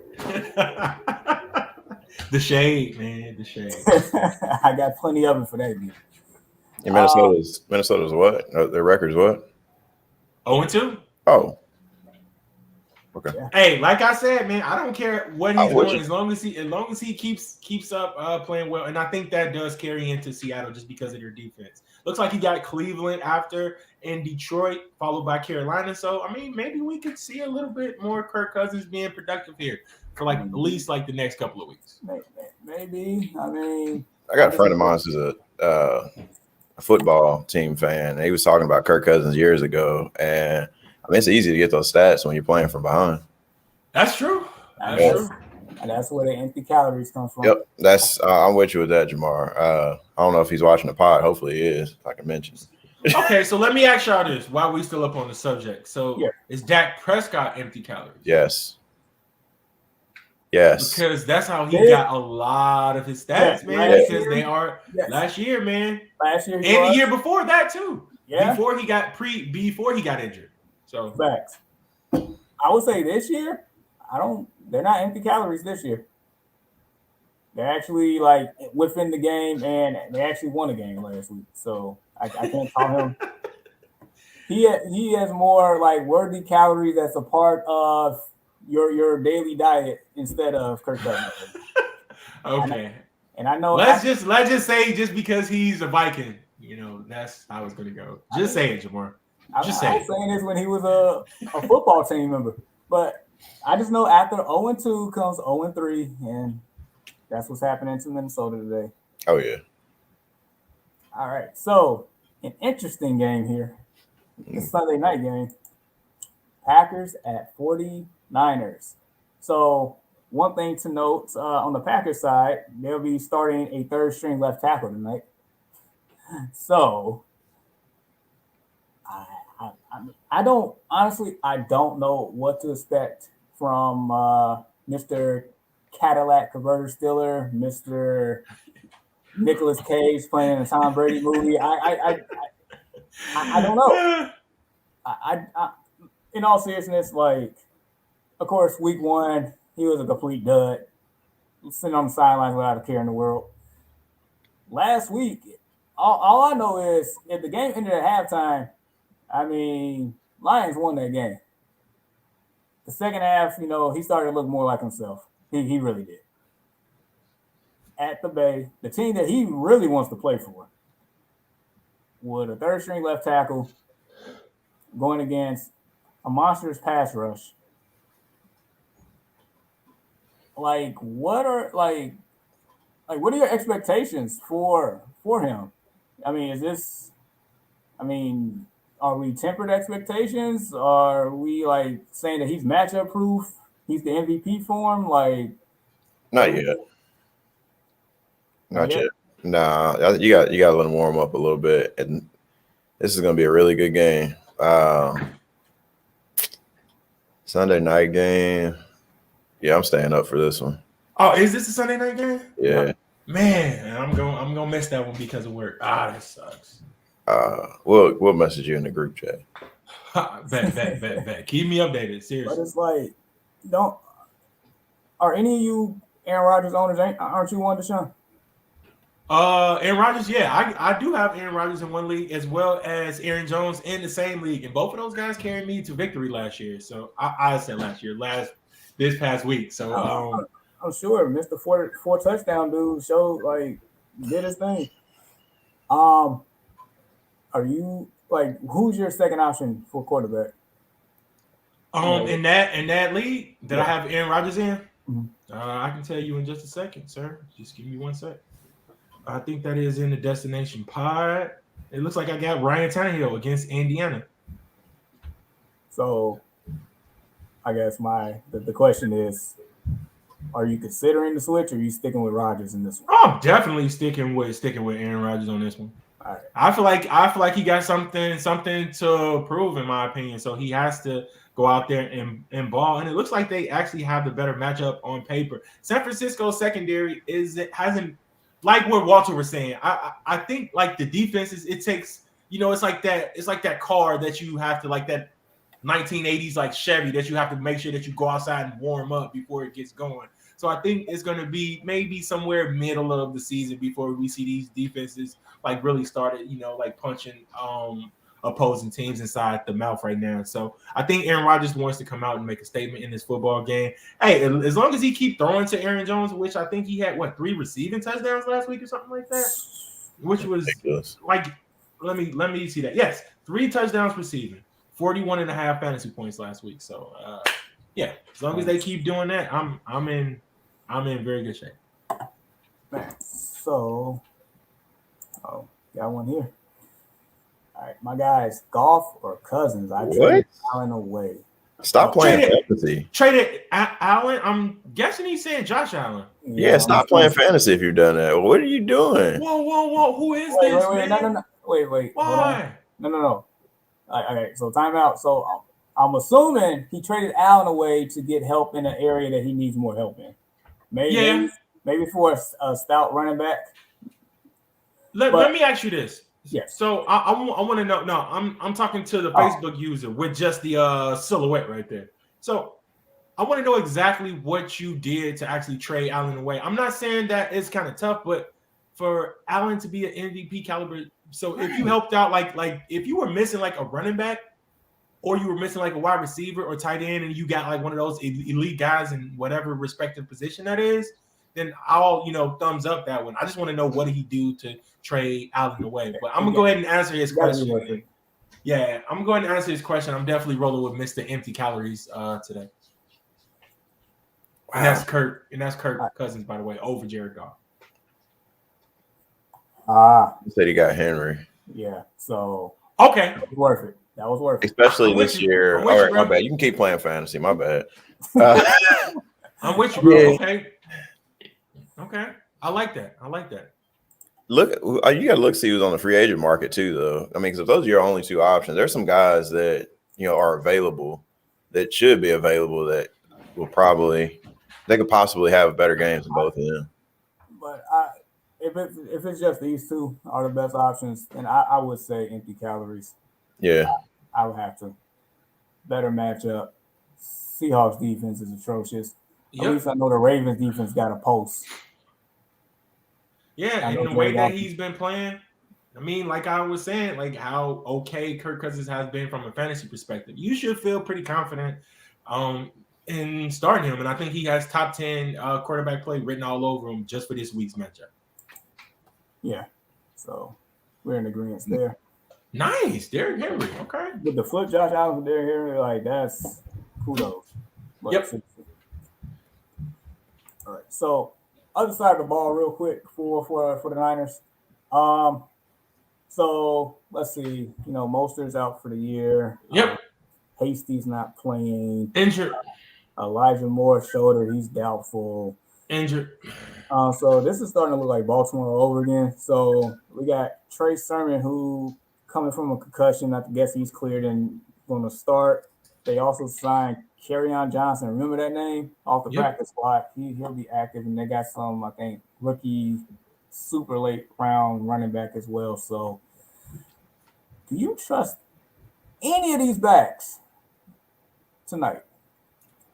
Oh man, it's like almost you kind of have to, dude, because it's no matter what back they put in the rotation, like they have been productive every single time. It never fails with San Francisco. We've seen it with Hasty. He'll have a big game. And remember Jeff Wilson Jr. from last year, he had a couple of big games. So yeah, whoever's starting at the 49ers, they're at the crib. So I'm feeling pretty confident that whoever that running back is playing today, they at least at a minimum get flex appeal for today's matchup. So yeah, it's just whatever. It's their running backfield is like a revolving door. They can just, it's like a plug and play. Those guys are going to be productive. It's like Alabama. Basically. That's wild, bro. That's what it is. Oh, so I guess slightly breaking news that would affect me more than y'all. So Bears quarterback Andy Dalton could miss additional time because of knee injury. Go ahead and clap, Jamar, because I go ahead because Don't I be know like, that you want to look. I thought you were going to turn your screen off and clap so we can't see you. I'm all for it, my guy starting, but never because of injury. I don't want it that way because it's just Good. I'm glad he's a gentleman. I'm quite sure. hey, you know who's next on the this is depth chart though? oh. Nick Foles. That's the guy. That's the guy that's live to be on your team. Back, nah, he'll never come over here. Frank was like, he heard that. And he was like, nah, man. Hey, hey, he blocked his number and everything. His number comes up as spam now. I'm trying to Facebook message him. Oh man. And then really quick, as far as pass catchers here, like Debo entering this week, Debo Samuel leading the league in receiving yards. You probably got a tough matchup against Jair Alexander. Top 5 corner. I guess. No, it's not. It's not a you guess. It's not a you guess. That boy is a stud. He is a flat out stud. He can ball. You got go ahead and say Jamar it. Looking very well set for the screen. Go ahead and say it, Jamar. Jair Alexander is a top 5 corner in today's league. Anyway, that next segment. The cheesehead guy is covering Debo, I would assume. So yep. Still starting Debo? Yeah, you kind of have to. You just gotta temper your expectations. Maybe he might not be wide receiver 2 territory as you drafted him, but definitely still have like some flex appeal. Hopefully you have like a better option there. Over the first couple of games, he's looking at 20 targets. Looks like he had 189 yards week 1 and 93 week 2, to the tune of 31 and 31.9. So basically 32 fantasy points and 16 in week 2. So it's you gotta keep Debo out there. Yeah, even the name alone says you got to start him. Like Debo. Yeah, we can see if he'll take Jair Alexander's bike on that one. I don't know. For my sake, I hope so, and I'm all for it, man. And then lastly with the Niners, so we mentioned earlier probably the top 3 tight ends right now, fantasy wise, is probably Kelsey, Waller, and Hawkinson. Yeah. Yep, right now. A player who has Debo-esque ability is nowhere to be found right now. His name is George Kittle. So, just like Robert Woods, I know he's dressed and actually was on the field. Is he actually going to show up? I don't have Kittle in any league, and more so for me, I was more so on the Waller side, and that's just more so because of health reasons. Yeah. But is Kittle going to show out tonight? People who drafted Kittle, their return on investment, their ROI is not panning out right now. They might be a little nervous. We're 2 games into the season. I think Kittle's like a lot of Bears fans. He's waiting for the next quarterback to come in. He's waiting on his Justin Fields, who's sitting on the sideline. He's waiting on Trey Lance to come in there. But just give it time. We're 2 weeks in. I'm not. Yeah, I'm not giving up. I got George in one of my leagues, so that's why I'm so trying to throw a little water on. Button yet. Yeah, I'm not panicking right now. George, he'll come through. He always does. Mm-hmm. As long as he can stay healthy, that's been his only Achilles heel, and I use that term loosely. So, but yeah, he has to be out. No, I didn't. I just don't want to. I don't want to knock on wood. I don't want to wish that on him. Yeah. I feel you. All right. So we're going from a pretty good Sunday night game to I feel like it's going to be an entertaining Monday night game. Yep. I feel like it's going to be points galore. I feel comfortable starting darn near anybody from this game. Basically, you're right, Jamar. I like Devontae Smith a lot. I like CeeDee Lamb a lot. I like Amari Cooper a lot if he is healthy. I heard that he is going to try to stick it out and play. He get an additional time to rest because it is a Monday night game. Prescott, Hurts. I like them all. I like Goddard. I like everybody in this game. So definitely, they activated Zach Ertz too. Oh, did they really? Yep. Yeah, I thought I read it yesterday. They Oh, activated wow, Zach okay. Ertz. So I mean, yeah, I like. This is a fantasy like matchup. Even if it's not a very good football game, in my opinion, it's going to be one that a fantasy owners are going to want to tune into. So I'm definitely going to check it out. Let me bring this up because I said it last week. I said it at work, and I'll say it again. So at the beginning of the year, I said Kenyan Drake will have more points than Josh Jacobs. And I'm reiterating the fact that Tony Pollard is probably going to end up with more fantasy points this year than Ezekiel Elliott. The eye test to me shows that Pollard looks like a clear better back for that offense than what Ezekiel is right now. I feel like Ezekiel got heavy, he got comfortable, he got that money, fumbling galore, just not. He lost weight though. No more. I'm just not saying it, man. I know, but he lost weight this year. Yeah, he got back. He's an expensive decoy. Very. That's very. Yeah. Let me ask y'all this, man. So, as much money as they're paying Zeke, we already know that Tony Pollard can be equally as productive. Do you think that they made the right decision, considering that they have to, I would think that you want to keep ACD Lamb, and I think that you will want to keep Amari Cooper, and you already got Dak locked up. So, I mean, it's like, what do you do with that going forward? I would find a way to probably trade Zeke in the offseason. Wow. I don't agree with that. I kind of feel like I kind of see Amari going out the door.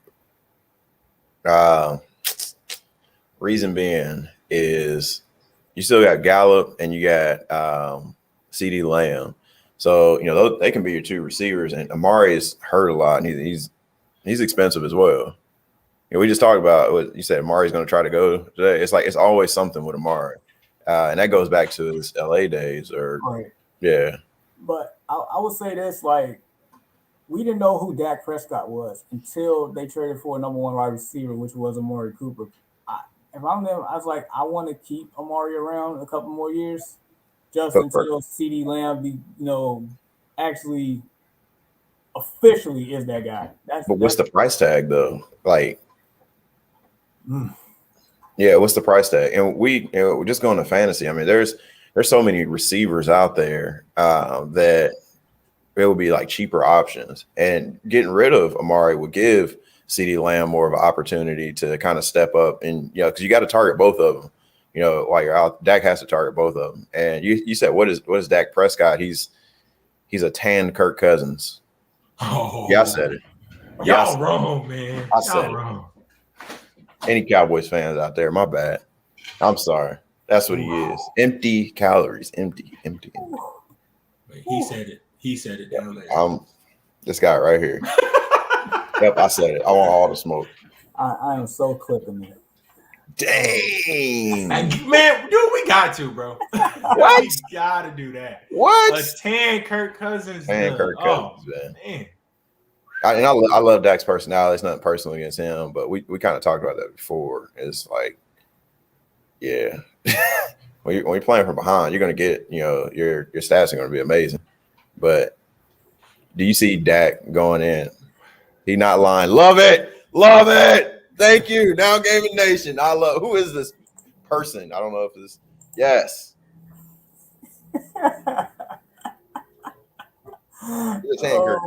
I really, personality wise, love Dak. I love his story coming in as a third, fourth round pick, coming in for the always broken Tony Romo, and he's resilient, but yeah. I mean, I guess that's pretty similar to Kirk Cousins, right? Fourth round pick. They drafted RG3. Same year. Overall. Same year. Yeah. I mean, even though I 100% blame Mike Shanahan for killing RG3's career, but nevertheless, Kirk Cousins, stepped up, got the bag, putting up yards, but they're meaningless, putting up numbers, but they're meaningless. Like, I got a coworker that says Kirk Cousins is good enough just to lose you a game. Yep.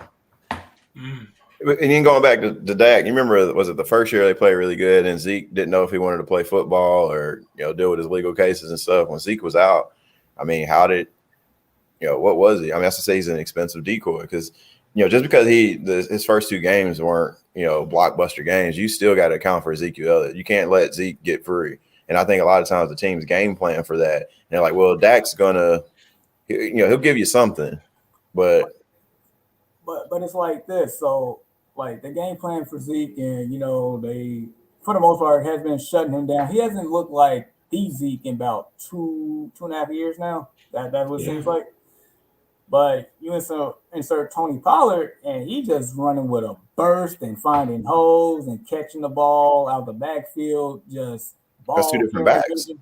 You're not game planning for that. That's why he's balling. But at this point, game planning for Zeke. Zeke. Though. At this you said point, what? I mean, at this point going forward, you don't have to. Oh yeah, absolutely. So that's what you may see Zeke, kind of open up and do a little bit more because he's not as good a pass catcher as Tony Pollard. So they'll have to game plan more for the running game than it is the passing game. Yeah, I'm with you on that. Yeah. So sorry, Dad. Nevertheless, I mean, I'm gonna be tuned in for this game without a doubt. That's yeah, because it's the only game on. And that's on Monday, right? Yeah.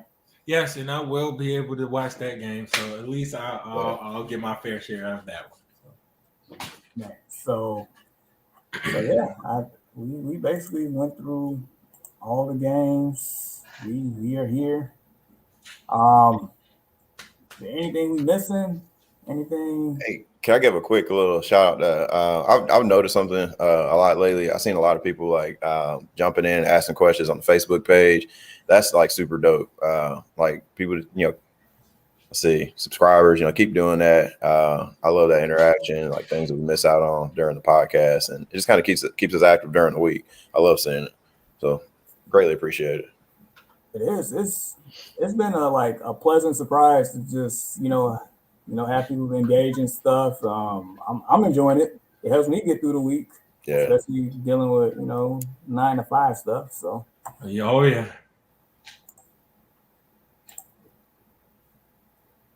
So now, Gaming Nation, he said, I respect what you guys are doing, giving valuable information week in and week out. I appreciate that. We appreciate you.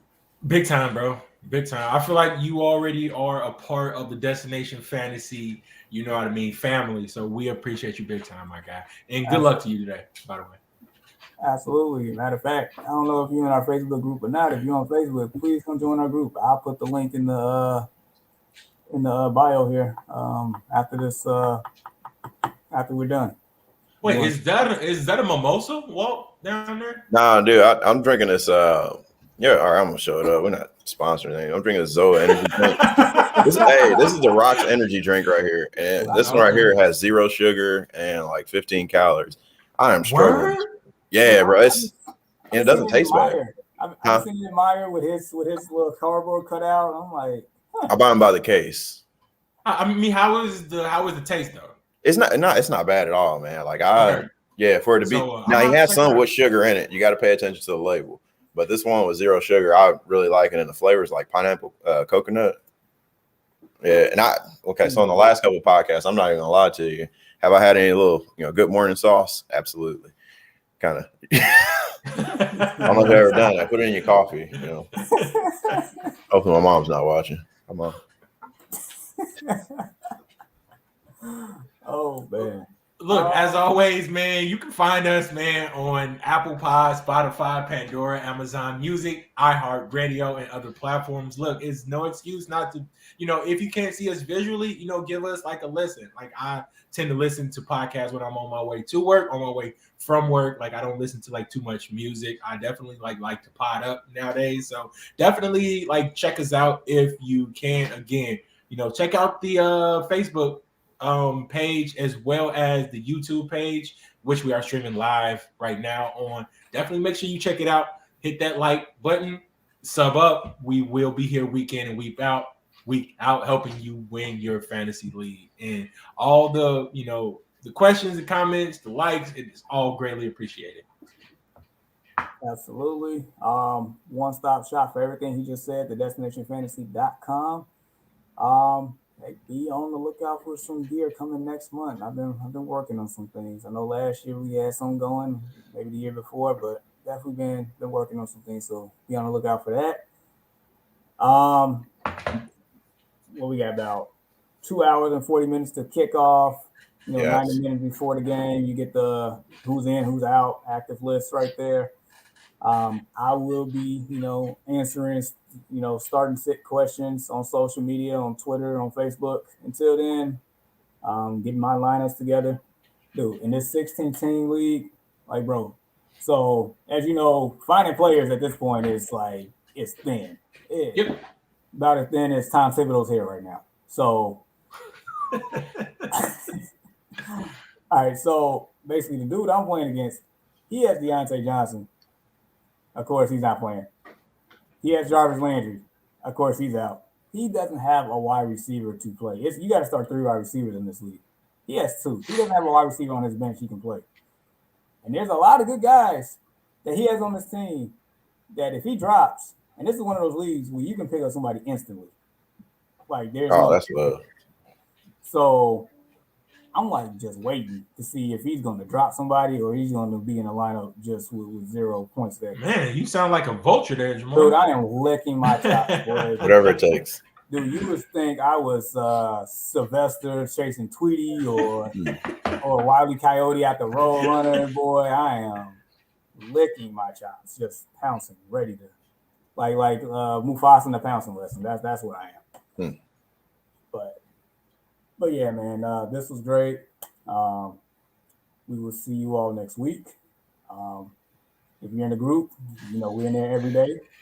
Our bowl predictions will be posted live in there shortly. And good luck to my 2 gentlemen right here today. I'm gonna need it. Me too.